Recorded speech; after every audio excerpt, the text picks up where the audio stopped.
Q&A section. Take it away. Okay. Hi, everyone. I'm Bobby Dix. I'm Vice President of Sales and Licensing for CNN Collection. This is Kiana Barnwell. She is our global licensing consultant for CNN Collection, and she'll tell you more about herself in a second. So I've been here with CNN for 17, almost 18 years. I've been doing this for over 25 years. So that's just a little bit about my professional history in the licensing space. Kiana Barnwell, Bobby Dix, thank you. I have been with CNN for almost 18 years myself. I am a former journalist turned global licensing consultant for CNN. I license all of our media content globally here. And I love what I do, and I love engaging with all types of content creators. So we're excited to have another opportunity to come before the Podcast Academy and just engage with you today. I think we're going to be sharing some great content and also answering your pressing questions. So please feel free to drop them in the box as they come up. And just to give you a little bit more detail about our organization and what we do, we are CNN's content licensing arm. So anytime you see CNN footage in a feature film, a TV show, a documentary, a podcast, that content comes through our group, and that is what we do. We provide content to third parties to help tell their story, to enhance the storytelling, to really add some validity to some of the statements that are being made. So again, that's what we do, and we love doing it. We've been doing it for quite a while, and so this is our second time doing this with the Podcast Academy. The first time we did this, we really focused on how to license with CNN, right? And that was a lot more of us kind of talking and just giving guidance on what to do and what steps to take. This time we want it to be a little bit different. We want this to be more organic and more of a conversation where you guys ask questions and we answer, and we kind of just talk about our day and how we go about helping you guys in this space and some of the things that we're looking to do to make your lives more easy. So again, this is an invitation to come into our office today, and we want to share with you a clip. If you can play that, Michelle, a clip of one of the audio clips actually that we licensed to Crime Junkies for their podcast that aired in November, I believe, of last year. And then the first, all media hell breaks loose. In a move that John Ramsey himself will later call a mistake, he and Patsy decide to go on CNN. I feel like this is one of the most famous parts of this case that you can I can see it. Yeah. Now, they haven't had a formal sit down with police, but they have this sit down with the media, and it rubs people all of the wrong ways. Mr. Ramsey, you found the note. It was a handwritten note, 3 pages.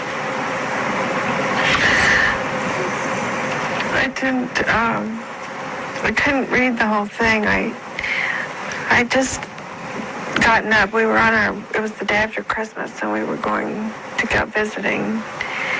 And it was quite early in the morning, and I had gotten dressed and was on my way to the kitchen to make some coffee.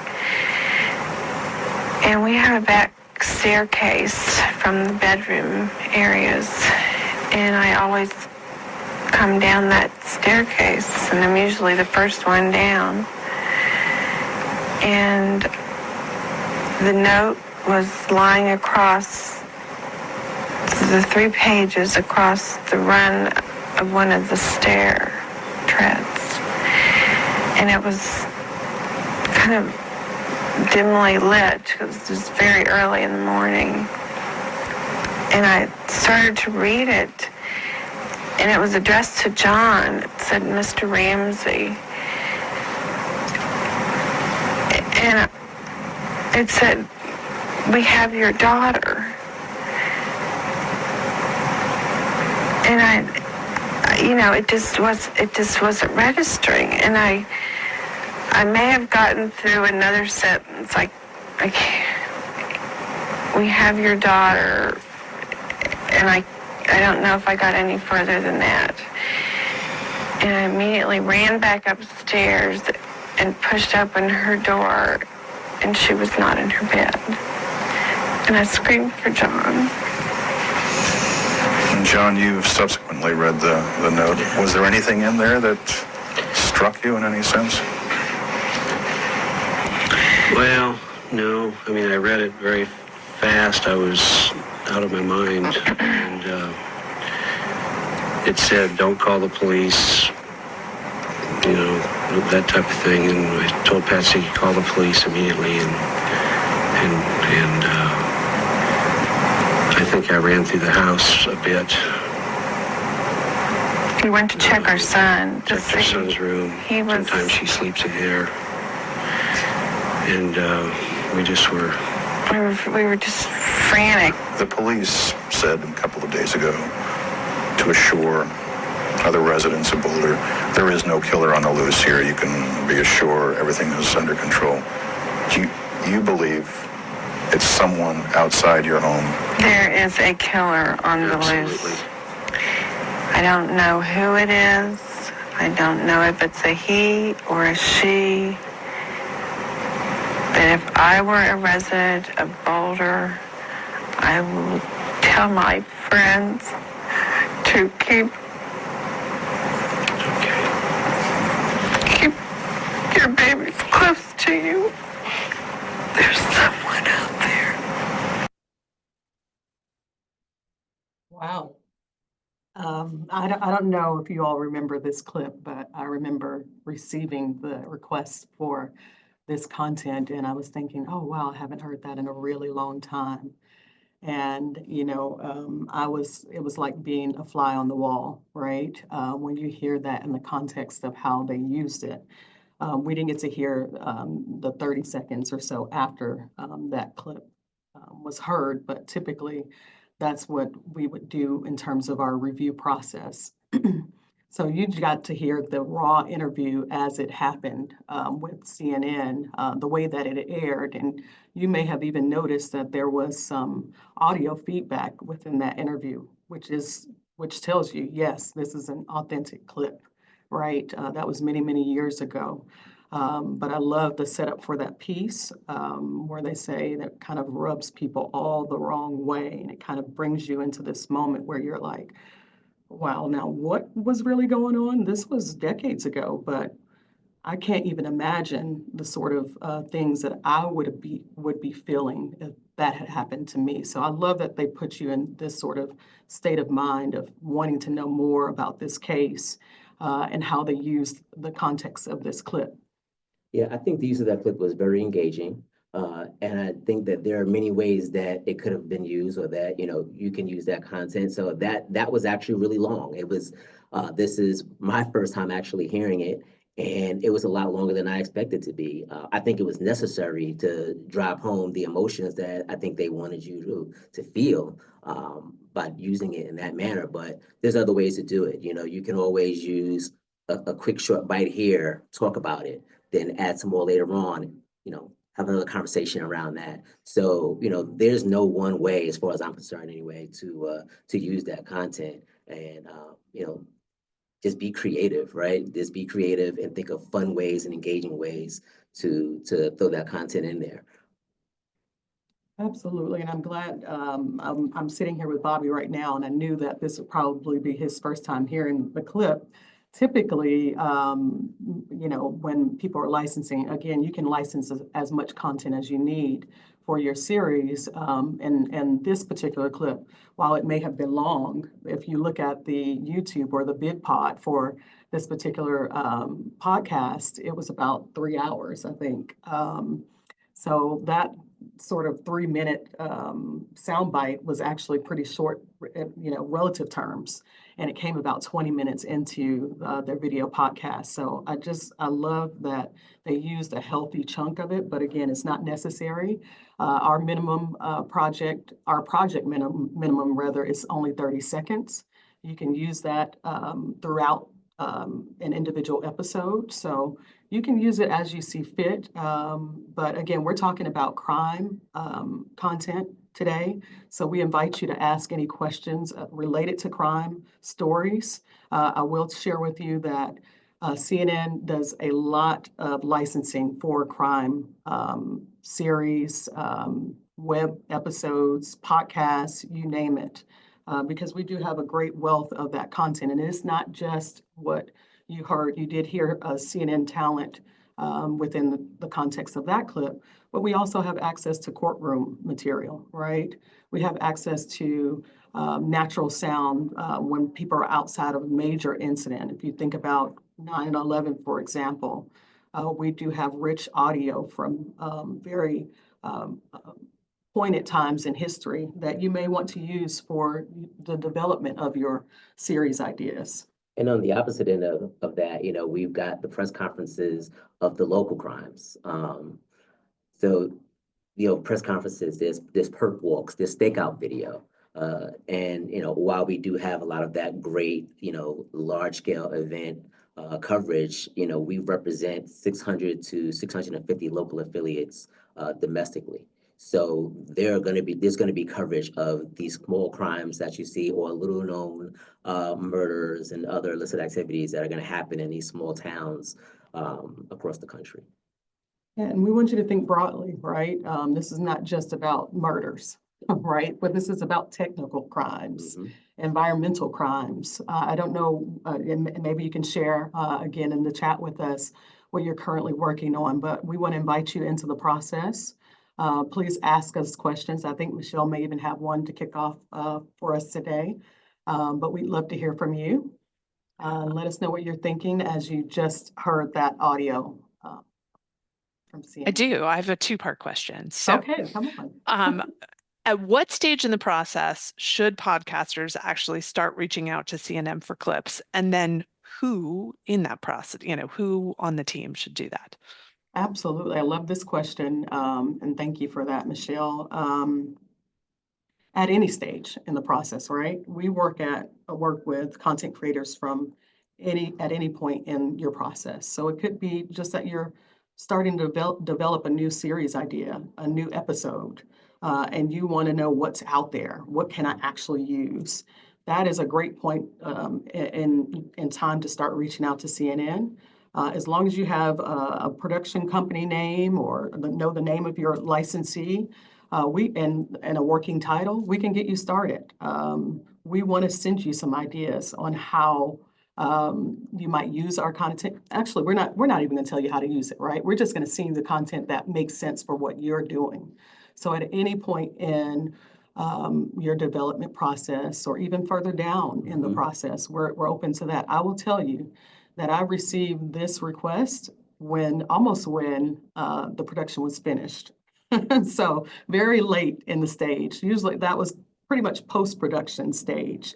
Usually it doesn't happen that way, but if you are very familiar with how you lay out your programs, how you map out each and every episode, you can reach out at any stage. And the person that reached out for this clip was actually the podcaster's attorney. So it was their legal team that reached out, and they already had this clip ready to go in context so that we can approve of the use. That is absolutely something that we do internally. Whenever you require content that has CNN brand, the CNN talent, it's a CNN interview, it's a reporter piece, those types of material will require some level of approval internally. So the fact that this came at such a late stage and they were already ready to go meant that they knew what they wanted and they were ready to receive. We just needed to approve it and, of course, wrap up a licensing contract. And to Kiana's point, at any time, listen, we all know the creative process is ongoing, right? So it can be the very end. The project can be done, and you can decide, hey, we need to change something. You've reviewed it, you're ready to go to air, but something's missing. So you can always come back and add something, or maybe an agreement you had with another provider or vendor is, falling apart for whatever reason. So now you got to fill that gap. At any time, you can come back and reach out to us. And I think that it was really good that an attorney reached out, because that's probably someone that understands the guidelines, as it pertains to fair use and how things can and can't be used, but don't necessarily limit yourself to needing an attorney. If it's your podcast and you're a one man or woman person team, then that's totally fine. The size of your team doesn't necessarily matter, when it comes down to licensing content.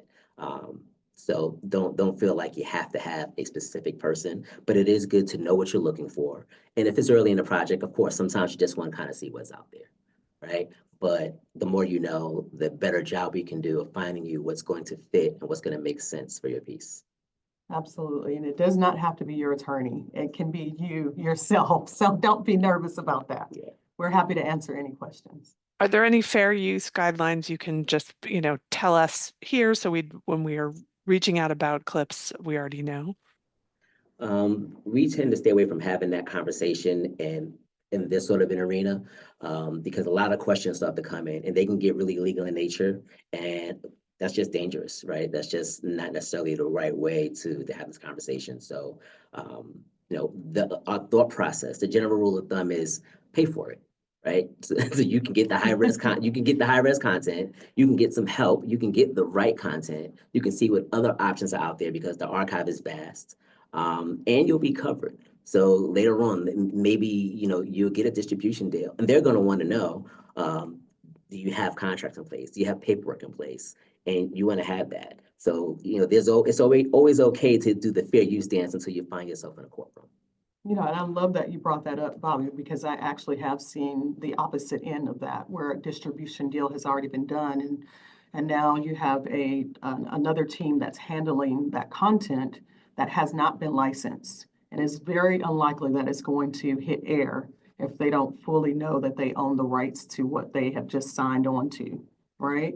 So we never want to put you in that predicament. So I think that's the reason why it's helpful to ask questions up front. And even if we're waiting on a budget, for example, I'd rather be in that dialogue with you until we get there, right? So development stage, welcome, middle of the stage, post-production, research, whatever phase you're in, if it's just you, come and seek the guidance that you need so that we can put you in the proper place. So Yeah, I love that. I'm sorry, go ahead. I was going to say, I love that the guidance that, you should think about the long-term implications of the long-term deal because everybody wants to be thinking about that deal. So, well, and then you also have a lot more video podcasts happening, right? And so exactly. these video podcasts are also living not only in the digital landscape, but some of them are making linear premieres, right? And some of them are simply not because people don't own the rights to all the content. You don't want to be that person. So Jen is asking, have you shared the contact information? So can you put in the chat for us your contact information? She's thrilled to have contacts for you as contacts for these materials types. And then can you give us any guidance on the typical cost? Yeah, I'll put in my contacts in. I typically handle all podcast requests, so I'm happy to help in any way I can. I would say a healthy range in terms of cost could be anywhere from 500 on up to about $3,000, right? And that's a broad range. And by broad, I mean, it depends on the type of content you're asking for, right? We shared some examples of like a press conference or presser or courtroom footage. That would be defined as B-roll material. It's not branded in any way. Then the cost is going to be less, obviously less for that type of content and more on the $3,000 side when it comes to branded material. When you start to hear the audio from CNN talent, when you start to hear exclusive interviews, you have to really think about that cost. And that cost is based on a 30-second minimum, right? So you can use up to 30 seconds of material for the minimum cost. And you can use a number of seconds from various clips. So that's the luxury that you have when it comes to looking for exactly what you need. And when you think about B-roll versus branded content, a good rule of thumb is branded would be anything that has CNN audio or video of a CNN anchor, talent, or logo. So, and sometimes it doesn't necessarily include the talent. So if there's an interview that Anderson Cooper does, and the creative person uses just the interviewee's answers, that's still going to be considered premium content because Anderson was handling that video, that Right. interview. So, there's a few nuances here and there, but that would be the way to look at it. If it's got our talent or our logo, then you can just assume that it's going to be considered branded or premium. Everything else really tends to fall in the B-roll space. Keep in mind that sometimes with some of these news packages, right, you've got interviews and then you've got B-roll playing in the background. So, we'll have an interview, then you'll get some B-roll and some audio of a presser. You can still use that presser from that interview, and we would still probably call that B-roll in an audio-only situation, because it is really B-roll in an audio-only situation. Now, if this was a VidPod, and they wanted to use that video, then that's different, because now you're going to see the CNN logo on the bottom of that presser. So there, like I said, there are some nuances. So it's always good to have these questions when you reach out, and again, when you know what you want, what you're looking for. It's always good to have these types of questions so that we can guide you and give you some solid detail on what it is you're getting. And that's why I Yes. wanted to have that broad range of pricing, right? Because there are nuances, right? But we want to make sure that we are clear and upfront on what those costs may look like. So as we start to get the request and we start to receive, okay, what is it exactly that you're looking for? We can give you a more definitive answer, but that's a good broad stroke of our licensing fees. And also know that, there is some flexibility on price. Every once in a while, there are going to be situations where we say, okay, well, you know what? In this situation, we can do something for you that's a little bit different than what we would normally do. So just to know that there is flexibility, and sometimes we may say, okay, you've got 28 seconds and not 30. Maybe we can help you out. Maybe we can do something, but it has to be reasonable, right? We wouldn't be in a situation where we have a 30-second minimum and you've got a 3-second bite, then we're probably not going to be able to do anything. But we like to show folks grace, just also show us some grace during the process as well. And I see that Jen Hardy's asking another question. Thank you, Jen. I like Jen. Yeah. Well, she has a podcast on YouTube. thank So, you. So her question is, on YouTube, many people utilize these types of clips just giving attribution without permission or payment. And she's asking, that's not acceptable, right? And clarifying that she doesn't do that. Right. And we agree that is not acceptable, right? It is still intellectual property. And although the internet makes it easy for you to think that you can grab and go, it is not a grab and go atmosphere, right? You really do want to be legally sound in everything that you do concerning your own intellectual property, right? Now you've created something new, and you're hoping that you attract distribution deals or revenue streams. You want to make sure that it's clear, and that's why we also welcome the attorney, like the legal, reference your attorney. I mean, use an attorney where necessary, because it is better to be legally sound. And I always advise to license, even if you think everybody else isn't. Go ahead and license the material, because in fact, we do own the rights to our own brand. And so we're always going to say a licensing agreement is required and there is a minimum fee required. In a sense, you put yourself, by not licensing it and just, grabbing it and going with it, you put yourself in a position where you could potentially lose control of your raw material. That's a good, because you're using good. someone else's without their permission. That's good. You open yourself up, for potential litigation, and it just, it begins a very ugly story. Now, can you say, for the people who are just watching the recording, your contact information, and I'll put it in the chat for those who are here live. So it's Kiana.Barnwell@cnn.com, and that's KEIONA.BARNWELL@cnn.com. Shoot me an email. And when I'm happy to get on the phone as well. Definitely open to discussing any current questions about, content that anyone may be having. Jen, I love it. Keep them coming. Yeah, Jen wants to interview you on her show and discuss this. That would be awesome. Let me give you my contact information really quickly. So it's Bobby.Dix, and that's DICKS @CNN.com. And my number is 404-863-5766. I welcome phone calls. And I'm here really just to back Kiana up in this space. I mean, she's the rock star in this space. She's the expert. And she's got most of the answers, just being completely transparent. There's a lot of things that, people ask me when it comes to podcasting, and I'm going to go ask Kiana, what do you think? And she's going to help guide me through the space, because this is what she does. Well, and I also like to think that I'm the champion of your work, right? I've absolutely worked hand in hand with some individuals from conception into completion of a project. And when they didn't have a budget, on through the end, right? And I welcome that, because it is something special to own a piece of content for yourself once it's finished, right? And you have all the legal things in place. I've definitely seen some celebrations on the other side of that initial phone call or that initial email. So I'm happy to help where I can. And we welcome the conversation. And don't just think small about this. We want you to think big. I think that's why we use the Crime Junkie podcast. Sure, they are out there and out front.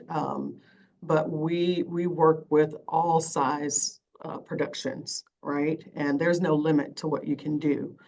You just have to ask and see what works.